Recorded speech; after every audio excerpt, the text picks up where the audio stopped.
Hello, hello. How is everyone doing? So we got some news. Let's see what's going on in the world. All right. So it says here when regulating artificial intelligence, we must place race and gender at the center of the debate. Why? Why? I don't One of the most recent research projects organized by 32-year-old Brazilian anthropologist Fernanda K. Martins found that platforms such as Spotify recommend more male artists to users than women, regardless of the musical genre being searched for.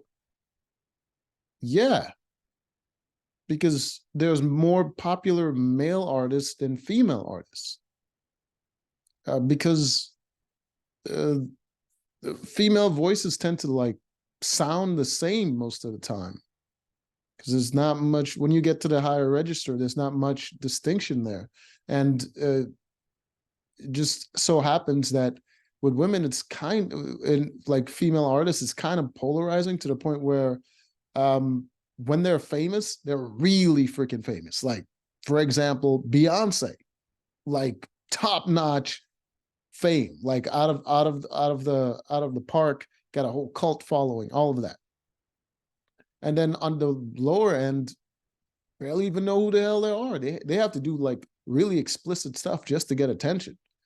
With the male artists, there's so many of them that a lot of them barely even get any recognition, but they all have their little niche following and they do their various genres.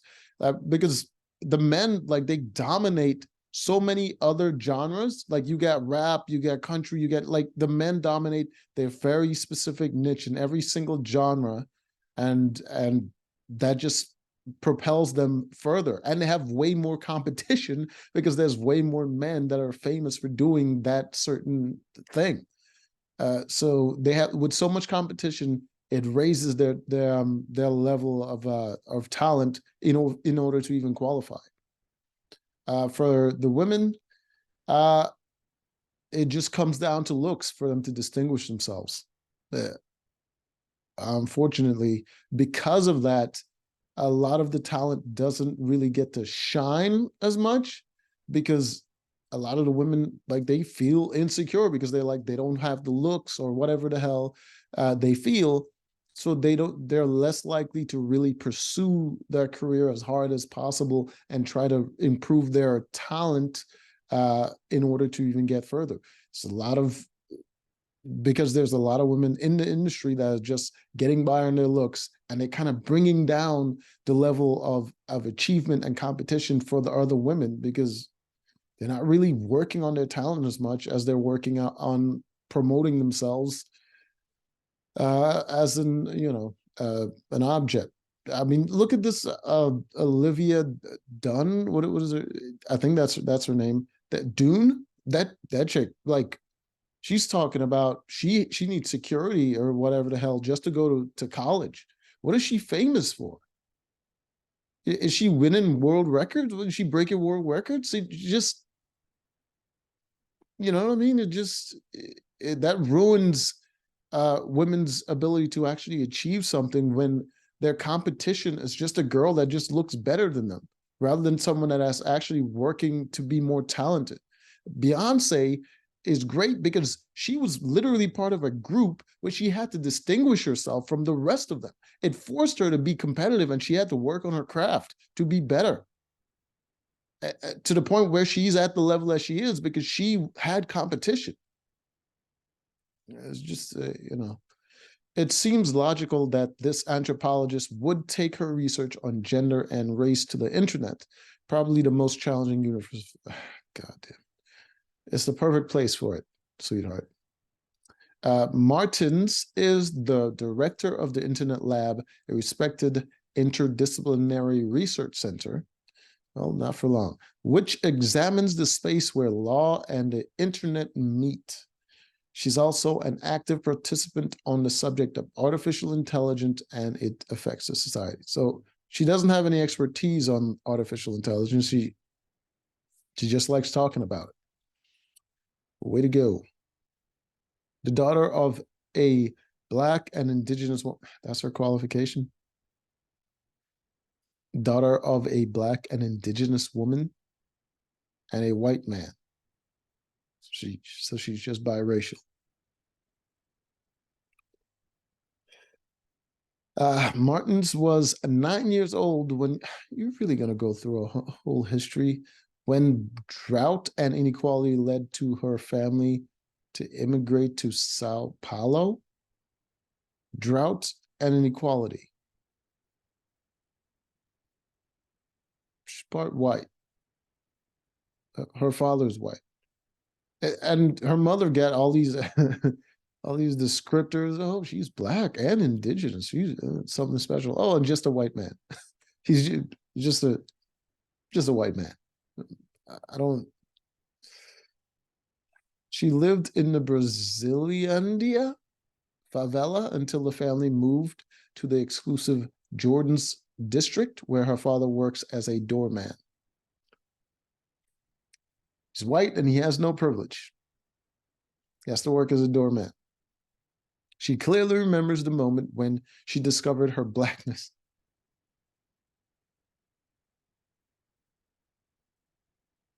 What's that even mean? I'm Black my whole life. Grew up on an island where it's like 98% people were Black. I mean, 98% of people were Black and they're all different shades. I didn't even know racism was a thing until I moved to America. It just like, it's not that special. If you grew up in a place where a lot of people looked like you, it's just like, it's not a, the day I uttered the phrase, you Blacks, you did what now? And a teacher answered me, and what about you? Why would she say this? She was racist?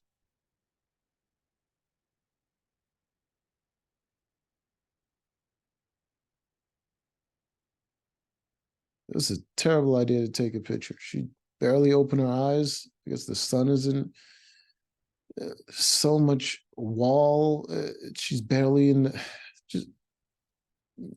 just pointless. Question. Each Brazilian surfs the internet for an average of 9 hours and 32 minutes a day, only behind South Africa, and 3 hours above the world average. What drives this hyperconnectivity? What are you talking about? The internet is like basic at this point. Plus, people have smartphones. It just vanity and image are very present in Brazilian popular culture. It's present in all culture due to our indigenous ancestry. Is that why? Are you sure it's not just because you're human? The body is very important. It's literally the thing that we all have in common. We are very used to affection. Okay. The internet plays a role in supporting this connection among historically marginalized populations. Historically marginalized populations are just the people that there's less of in whatever area they exist. And they don't all have a connection to each other. So we wanted to understand how Native Americans and Black people who got into colleges through quota systems, affirmative action, view the internet. But why? What is the point of that knowledge?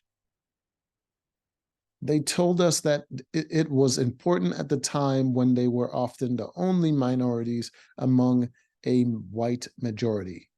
In Brazil, we access the internet a lot, but in a very uneven and highly concentrated way. The providers offer free internet in Brazil for certain applications such as WhatsApp. And among the most vulnerable populations, there's the conviction that the internet solely consists of those free applications. There's no space for people to determine what kind of internet they want to build. What is happening? Is this like a manifesto of a schizophrenic? What is happening? How is your personal relationship with the online? This woman's a researcher. It's intense. Coming from public school, I wasn't taught about computers in class. I was self-taught.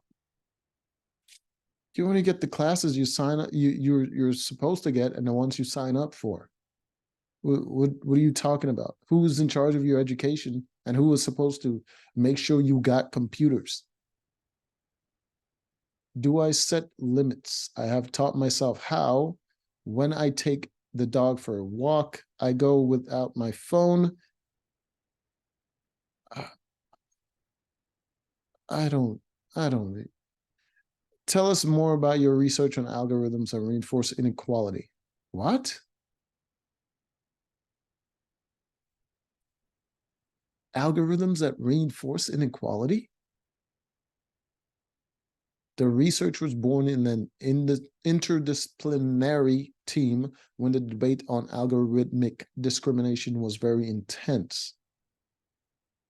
Do you mean that algorithms simply remember the most popular search or whatever people are looking for convenience? And the most popular the most popular happen to also match the biggest concentration of population or whatever. That's not discrimination. It's just some say that the internet is a reflection of an unequal society. Now the internet has to be diverse and fuck. These people just hate to work, huh? Just hate to have to do a little bit extra. It just makes no sense. I believe that the internet and technology produce other inequalities. Our research shows that when you ask streaming music platforms for recommendations, women are less recommended than men, regardless of musical genre, because men dominate all musical genres. I mean, the men created it in the first place. And there, the question arises about what's the social role of the tech platform to try to balance that out. We need the platforms to show that they're making every effort not to create and perpetuate inequalities. Well, then it becomes useless because people can't find what they're actually looking for because they get recommended a bunch of unknown women that are like, who the hell is this? It just, we were able to analyze the gender of users but not the ethnic racial profiles. Oh, for the love of God, please don't do that. Please don't have Google recommending shit to me based on my skin color. I would lose my shit. Because there's no data on either the artists or the users, perhaps in the most part. But in Brazil, it is crucial.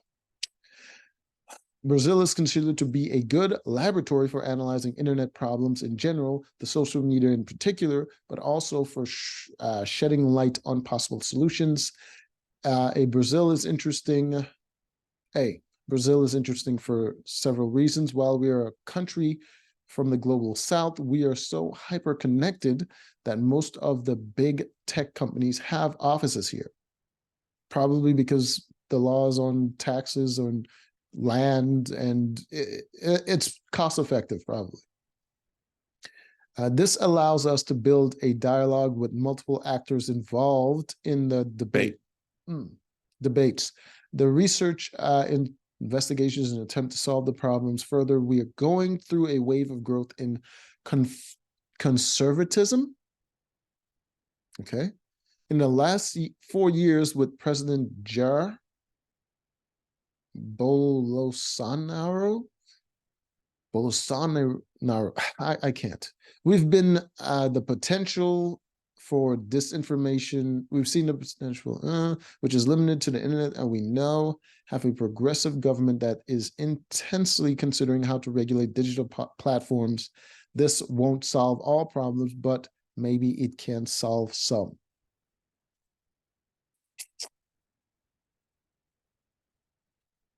I don't understand any of this, man. There she is again with a wide shot picture. Who's ever taken these pictures? There are different models for regulating the internet and technologies, a super broad, blah, blah, blah. The main challenge when we think about the regulation of digital platforms, not only in Brazil, but in our Latin American neighbors, it's not too important, the European model. We need to find out what our way is. Isn't the internet already regulated based on country? Because I'm pretty sure they don't have this problem in China, where they lack diversity and they have way more people than a lot of people. The most populated countries are China and India. I am pretty sure they don't worry about diversity because, well, they're not really that diverse. It's not too important. We need to find out what our way is. Transparency, the possibility of auditing the data provided by platforms is essential to address disinformation, political violence, or hate speech. How are you going to do that? You're going to force AI to not have a political leaning? Because how do you consider it disinformation? The AI doesn't know. What are you going to tell it to look for? And hate speech? You want to stop people from being angry on the internet. Okay, we mustn't lose sight of the fact that Brazil, like other Latin American countries, is a very fragile democracy. Yeah, probably because they're a new democracy, right? I don't know about the politics of Brazil, but any new burgeoning democracy tend to have problems because people get into politics in order to have advantages. And why wouldn't they take advantage? In public sector or the private sector, civil society and academia must participate in this debate. The ultimate goal is to offer a healthy ecosystem to Brazilians where they can create policies and make connections. We must flee from extreme polarization and silence. I don't understand this. Does Brazil not regulate its own internet based on its country? Is that what's happening? You question the polarization and disinformation today. We have access to more information than ever before, but much of it is very poor quality. Where do we talk about disinformation? What is all this? It just goes on forever. It finally ends. What is this?